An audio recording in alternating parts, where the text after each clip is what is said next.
আমাদের জামাই ষষ্ঠী মানে বৃথা, মেয়েদের জামাই ষষ্ঠী মানে ওই শুকনো খেতে হবে, আর যত জামাই ষষ্ঠীর খাওয়া দাওয়া আয়োজন সব ছেলেদের জন্য। তো বাড়ির বাচ্চাদের জন্য অন্য স্পেশাল, আর মানে ছেলেদের জন্য রান্না হয়েছে।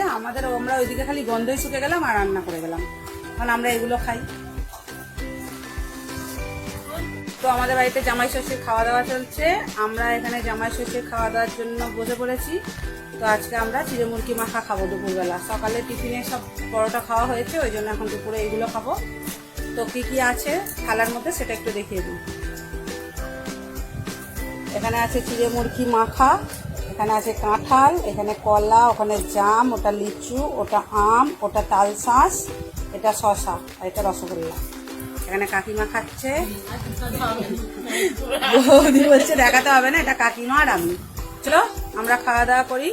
কাদের বাড়িতে জামাই ষষ্ঠীর কিরকম খাওয়া দাওয়া হলো বলো।